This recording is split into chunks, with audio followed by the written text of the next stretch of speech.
Welcome to the Popcorn Talk Network, for the online broadcast network that features movie discussion, news, and interviews. Press 1. Popcorn Talk. We talk movies.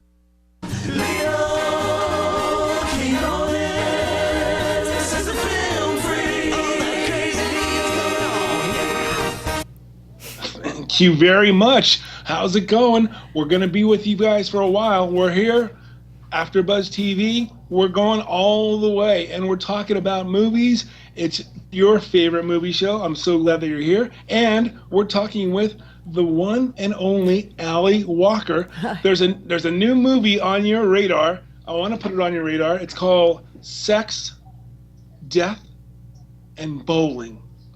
How about that? Sex, Death, and Bowling. And the writer-director is here, Allie Walker. Hello. Hi. How are you? I'm doing really well, thank you. I'm glad you're doing really well. I'm doing really well. You are doing great. You were just on Maria Menounos' show in Sirius? Yeah, I love her. I that was the first time I've met her. I mean, I've watched her for, a long time, but she's such a warm person. I really loved the show, so it was really fun. Well, yeah, it's great that you're on her network, too. I mean... I know. I was like, thank you! It's amazing. It's amazing. It's so great that you're here. Thank you. Yeah, so Sex, Death, and Bowling. Yes. Well, let's get into the writing of it before we even get to anything. I mean, it was such a good movie. It's a movie about people, and it's a movie about feelings, and what would you say the movie is about?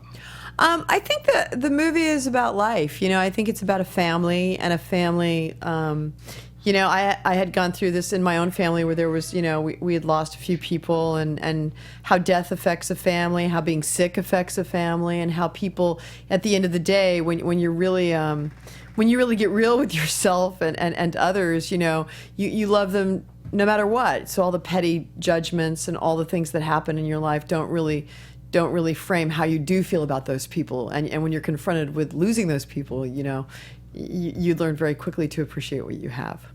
And you really put it to paper. It's really an honest film. Talk about that. Yeah, I mean, I just, I've always liked to write, and I just did it for myself, really. I'd gone through this experience, as I said, where I lost my father, I lost my best friend, I lost my sister-in-law, who was like a sister to me, I lost my grandmother, all within a relatively short time, and I was dealing with a lot of death, and I had little kids asking me, what happens to us when we die, and I just started thinking about that, and death is a really interesting thing, or having somebody be sick around you is a really hard thing, and you start to really look at life differently when you have that. And so the characters in this piece are different people in my family, or different parts of myself, of the things that I was thinking about and the way that I was feeling through this period. But it's a very hopeful piece. It's a hopeful piece. It's love, just loving one another and being there for each other really conquers everything. So that's kind of how I felt, and I tried to put that to paper as best I could, Can we give a little synopsis for the crowd, just to catch them up on what's going on here? Yeah, the film is about a boy, really. It's about a family, but it centers around a boy named Eli, and he's 11 years old, and his father is an Iraq war vet, and he has come home from the war, and he becomes ill. And his father, and his name is Rick, and he's played beautifully by Bailey Chase. Rick has only one brother, and that is Sean, played by Adrian Grenier. And Sean is a famous fashion designer who I loosely based on Tom Ford, who I went to high school with for a short time in New Mexico. And he's famous and worldly and lives in London, but he comes home to see his brother because his brother's quite ill. And he does not have a good relationship with his father.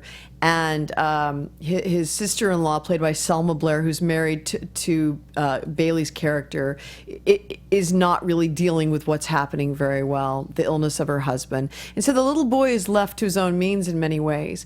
And he tries to figure out what happens to us, when we pass on, or is that going to happen to his father? He doesn't know. And he wants to win a bowling tournament for his dad, one more bowling tournament, because his dad was going to bowl in it. And so he enlists his uncle, this fashion designer uncle, to come and bowl on the team because he can't, because he's a kid, in place of his father. And it's how Adrian's character and his father put to bed all their differences, and if they can, and how there's just like this sort of reunification of the family. And they really, when things are down, they really come together. So this little boy sort of creates this whole situation where there's a lot of healing that takes place. So that's really what it's about. Ali Walker, the writer, director, Sex, Death, and Bowling. Now, when you're talking about this kind of movie and this kind of content, it's very easy to become cliche. It's very easy to kind of go easy, but you stayed true. Talk about that a little bit. Thank you so much for saying that. I mean, I really, I didn't want it to be soapy, kind of melodramatic, and I don't mean soapy in a bad way, but the soaps are very intense, dramatic pieces, and I wanted it to be like real life, because really what happens is someone's there and you love them and you're laughing with them, and then they're not. And that's sort of like the energy that I kind of wanted to convey, that, there are funny moments in life, and they bump up against tragic moments in life. And all these moments just kind of collide. And there you are, that life is, I didn't want it to be like, you're going to, this is going to happen now. I really didn't want to hit people over the head with it. Mm-hmm. And I also wanted to add a lot of humor, because I think humor for me has gotten me through like the worst portions of my life, if you can just kind of laugh and like get over it. So I was trying to balance those two together, and it was very difficult. I actually had 3 really good editors work on the film with me, but it was very hard to do that. And I think we did it. It's a very fine line, but I think we did it. And I tried to make it, oh well, move on, that's it. Not like dun dun dun. So that was a challenge, but I appreciate you saying that. The dun dun dun, it came in the very beginning to me, when he was going through the airport and every girl's smiling at him, and he's a Adrian Grenier. Yeah. And that led me to believe that this guy is the ultimate ladies' man, but ultimately that was not the case. No, not at all. Not at all. Okay. He's gay, and he, he's not like that at all. And he's, honestly, I just really have to give it up to Adrian Grenier. He's beautiful in this character. He portrays it so beautifully. He's so quiet, and so everything's played, inside, and he just he turned in a lovely performance, and there was, you don't see any of, Vincent Chase, you don't see any of it, and it's really quietly done, and I think he was really masterful in this performance. What did you have to do to get that performance out of him? Nothing. I just had to, nothing. I was so, I keep saying this in every interview that, I don't know who said it, and I'm going to get in trouble for this, but a famous director said that 95% of your job as a director is to cast the right people. Yeah. And that's what I did. And I just met Adrian, and he was nothing at all like the Entourage character. And he was so thoughtful and such a humanitarian and so detached and quiet, really. And it was just, there's a depth to him that I think has been kind of untapped because he's so beautiful, And I just thought, oh, that's perfect, because that's what I want, just someone real deep in there, and he did. Tell me about your first meeting. I went to meet him. He was staying at a place in Hollywood, and I didn't even think he was going to be right. I was like, oh, I'm going to meet him. I like his work a lot. And I was like, oh, but I don't know if he's right. I don't know if he can, because he's been that famous person. He's been that kind of guy before, and I didn't want that kind of famous person. And then we just sat down to lunch, and I was just watching him. He must have thought I was weird, because he just talked, and we were just talking about, life and the script and, this and that. And I just looked at him and I said, so, do you want to do it? And he was like, well, yeah, okay. And I went, great. All right, well, I guess they'll call you or something, but I'll just talk to you about it later, okay? And he was like, well, okay. And that was it. I knew, he was so it. I just thought, wow, he's just great. But he's a really lovely guy.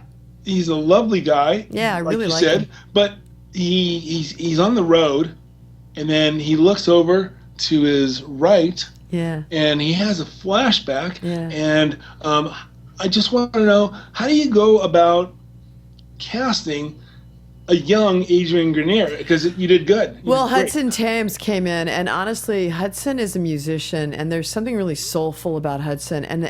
There's a flashback where the dad is upset with him. And Hudson, it's just heartbreaking. Hudson's a really good actor. And so is Justin, who plays Bailey Chase as a young man. But they were so, that's the one thing that really struck me. There's so much good talent out there. It was so hard to go. And ultimately I thought, Hudson looked the most like Adrian, and he was just so good. He didn't overplay it. He was extremely truthful, and he was just beautiful. And I thought, oh my God, that's him. That's Adrian as a young man. So I found him.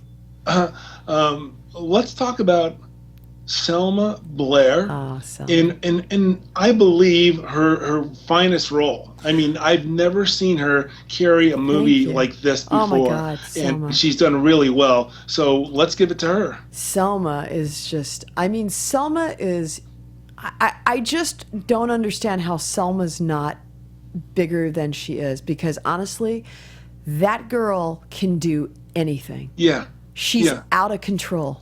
I mean, I met Selma for this part, and there was this quality about Glenn, because, Glenn is a role that you could easily hate her. You could really dislike that character. She's not taking very good care of her son. She seems a little bit self-indulgent. But Selma, she had a really hard part. She rode on the edge of losing it the entire film, and very quietly, and very, it's hard to play that stuff. And she's brilliant. I've never seen someone like this, but when I met her, I just met with people. Of course, they didn't have to audition for me because they're pretty famous and they're pretty well known. And there was this quality about her that was just sort of this contained like storm. And she has so much in her. And honestly, Selma Blair is just amazing. She would do one take and we'd all be like, holy, and then we'd go, well, do you want to do another one, Selma? And it'd be like, okay, if you want to. But that was literally perfect. She was perfect. And there was no tricks, no nothing. She just nailed it every time. She's really an amazing actress. And I really want her to do well, because she deserves to be up there. She is so talented. She is just so talented. So that's Selma Blair. So when you have a script like this, you say the talent is hitting on it. They're biting like sharks. Do you have to go sell it or what? You got some great people in here. You got Drea Di Matteo. Drea's amazing. Everybody, they brought their A games. It was just so astonishing. And we only had 20 days to shoot, right? Because we had no money. And that's, I wanted to keep it contained. I just wanted to do this and make it as good as I possibly could and just see if I could do this. And everybody was so wonderful. You do have to sell it, because you see it with movies like Cake, where I thought Jennifer Aniston was spectacular. I'd never seen her like that, and I was bowled over by her performance in that film. And yet it's really hard to get that film out there. Jennifer Aniston, okay, who's known worldwide, who can get anything, And I think what's hard for me to see is that there are these wonderful little intimate stories of people that aren't being seen. It's your flashy movies, your violence is huge, horror is huge, and there's a place for all that. But I think there's a place for films like this, So yeah, we're doing pretty well with my film because of these actors. Honestly, I have to give it up to my actors, because they're so good. But I'm not the darling of the film festivals or anything. It's been very difficult, kind of like going, oh well, I guess we're not going to be in that film festival. And there's a lot of really great films, so it's very competitive. But I must say, I just think for my first feature and for the kind of actors I got, I've just been so lucky, because they have carried it for me. They really have. It's playing in select theaters now. No, and actually, it's playing right now in the Lemleys. Yep. 6. And get out there. And where is that? Let me see. It's on Wilshire and Beverly Hills. It's the Lemley Aria Fine Arts, and it starts Friday on November 6th. And I'm going to be there for a Q&A with Josh, who plays the little boy Eli in the film. And he's also brilliant. And I hope everybody comes out to see it, because I like it. I'd like them to. You started off the film with archival footage Yeah. of this bowler. Earl Anthony. Yeah. The Square Earl. Yeah. Why did you take that route? Because that set a definite tone for the piece. I just, it's like a part of, we had a bowling trophy in my house. My dad had played, I think he bowled once in his life and he won a trophy. And we always had it in the house. And we thought that was so funny because none of us, I bowled as a youngster, but I was not a very good bowler. But we did it on the weekends because growing up in Santa Fe back then, before it was, kind of shishi and upscale, it was just a little town, and my friends and I would meet at the bowling alley and then we'd go somewhere else. We'd go to the movies or whatever. So I remember those good times in that bowling alley, just whiling away the hours. And oh my God, I forgot the question, but I just feel like there's this whole part of Americana that people have forgotten about. That's why it was important for me to have it be a small town, And I ran into Tom Ford at the time I was writing this, and I based Adrian's character on him because I thought, here's Tom Ford, and he was in this sleepy little town where there was nothing to do, and he didn't talk about his sexuality because it really was taboo, and small towns can be kind of tough on you, especially back we're talking 30 years ago. But I thought the bowling was such a great way to capture a way that people used to get together and people used to socialize.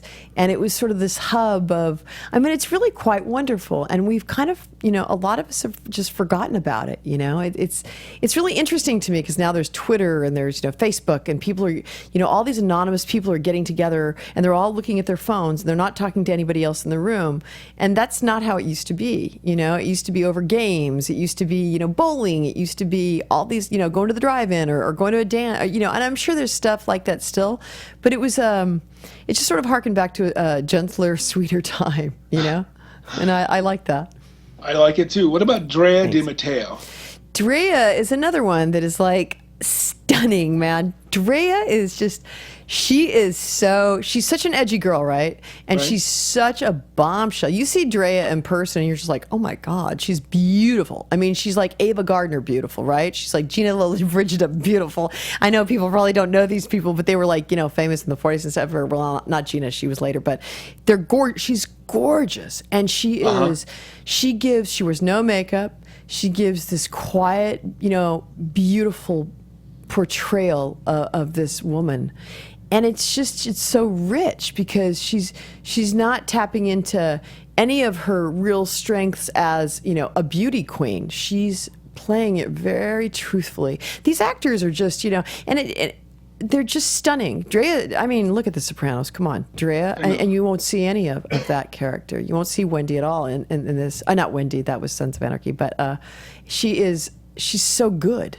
She's just so good. They're all just, the dad, Daniel U. Kelly, so good, just so good. And really, I just kind of wanted to just point the camera and shoot. I was just thrilled to be there, Yeah, can you talk about Adrian Grenier's character and his father's character and their rub? Yeah, well, without giving too much away. Yeah, so Adrian's character, he's gay, and his father, and his brother, played by Bailey Chase, is sort of the all-American football star who went off and became a soldier and went to war. And he's come back home to see his family after getting out of the war, and he's sick. And Adrian's character has moved far away from the family because his dad didn't really accept him. And, I had it written into the script that his mother was always very close to him, and she had died a few years back. And his dad kind of didn't really quite get over that and had not, mended fences with Adrian's character. And so there's this lovely sort of, relationship that neither one of them can quite talk to the other. And they're very hesitant, and Adrian plays Sean, and Sean's always reaching out and trying to be there, but he doesn't quite know how because he gave up on it a long time ago and just went as far away as possible because it hurt him so badly. And these two actors are they just play it, just beautifully, just right, without being, overly dramatic, overly, emotional. They just capture what it's like to be so different. And to not really dislike the other person, but to not understand how to show them that they care. And it's this uncomfortable exchange that just keeps you just watching it. And they were just excellent. They just really captured it, and I thought it was so lovely. What about my friend, Wajid? Wajid is the best. Dude, I'm like watching it. I go, Wajid, you're here. Okay. Guru Sai. Okay. Guru Sai. Yeah. Yeah. He's lovely. He played, what was his character? Guru Sai. He's sort of this Indian guru who the little boy goes to talk to about reincarnation because he's interested in reincarnation too. And Eli's going to different religious leaders to see, like, what do you believe about life? What happens to us when we die? Do you believe in reincarnation? So he goes to the Guru Sai, played by Wajid, and Wajid's wonderful. He's loving and sweet, and it was great because there was this huge red curtain. We were shooting in, God, where were we shooting? In a church. And there was a stage with this huge red curtain, this beautiful red curtain. And I was like, we'd done the scene work and we were going to leave. And I was like, hey, why don't you guys get up there and dance in front of that? Do the Krishna, because there was always dancing in the script. But I was like, do it in front of that.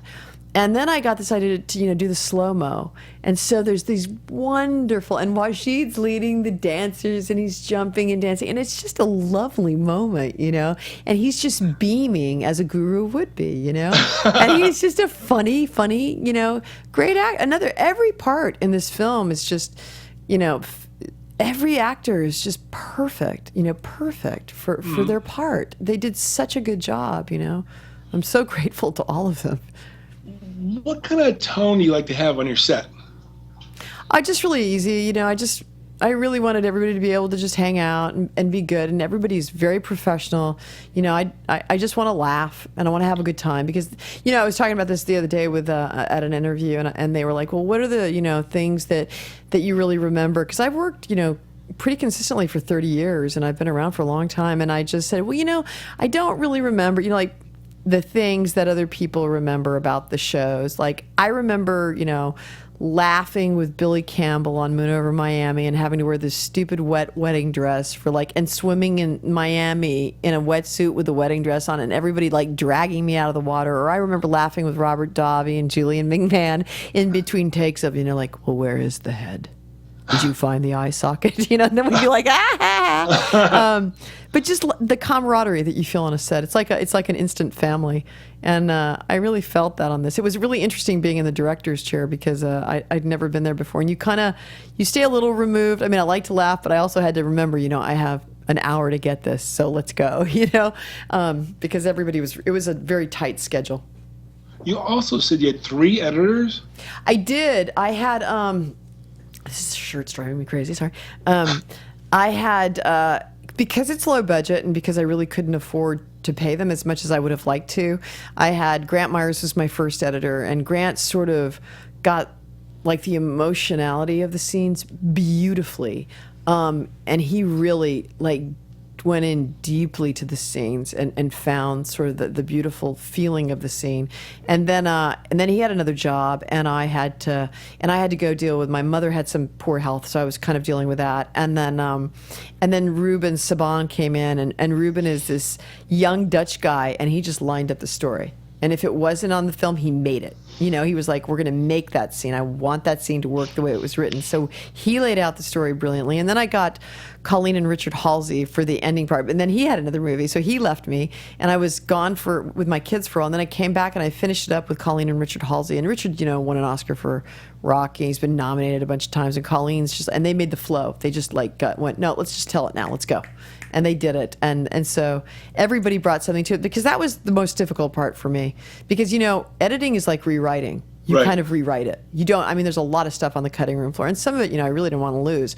But in service of the story, to keep it going and not to get, mired down in anything like, too sad or too goofy, it had to move. And they were excellent at that. They knew how to make the story really move. So, is there any nugget on there on the cutting room floor that would have been great, but okay, we don't have time. Yeah, there's one that my producer Jody and I always go, oh, it's the scene of the grandfather having a hamburger at the bowling alley with the grandson with the little boy. And he asks him about his dad, and he said, Uncle Sean's coming to town. And it's a lovely scene, and it kind of sets up the father's like, yeah, don't want to talk about that. And it was really, it's just really lovely. And the actors played it so well, and it kind of killed me to cut that scene. But it really did kind of slow the first half of the movie down, and I couldn't afford to do that. You had to keep the story going. Otherwise you get, otherwise it gets somewhat repetitive, and it can be just too much. And I had to cut it.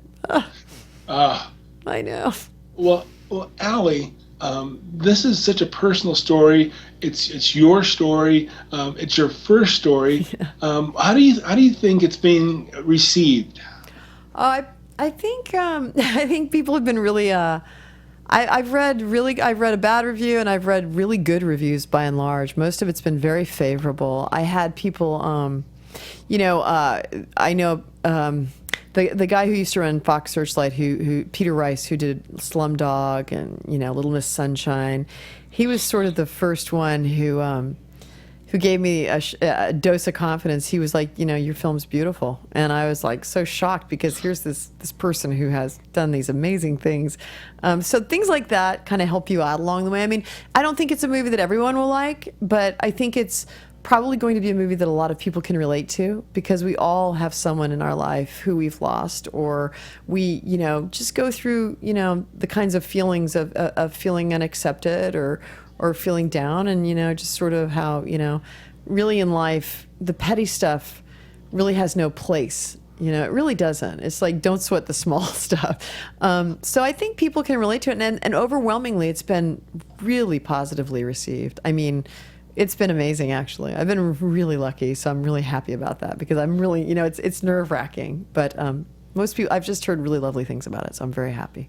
All right, tomorrow night, actually tonight, Saturday night. No, Friday night. At the Lemley. Yeah.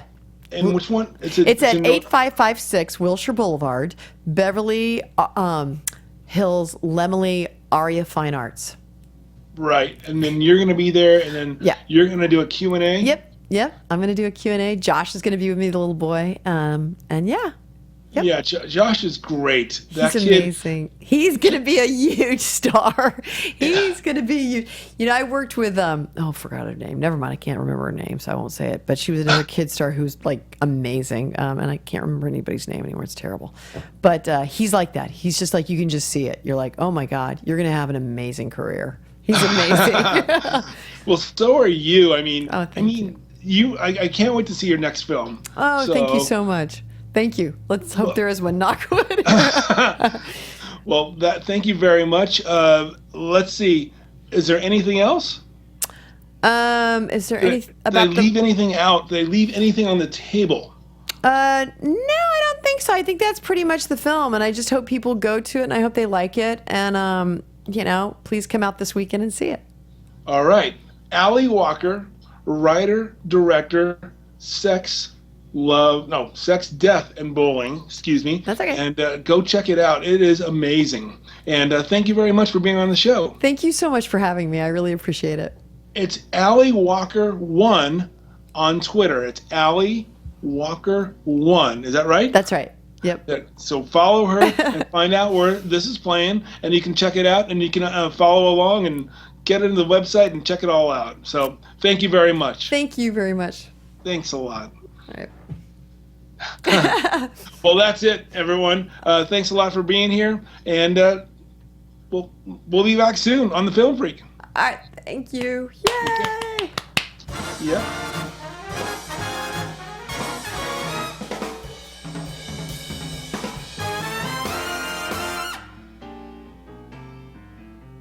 From producers Maria Menounos, Kevin Undergaro, Phil Svitek, and the entire Popcorn Talk Network, we would like to thank you for tuning in. For questions or comments, be sure to visit popcorntalk.com.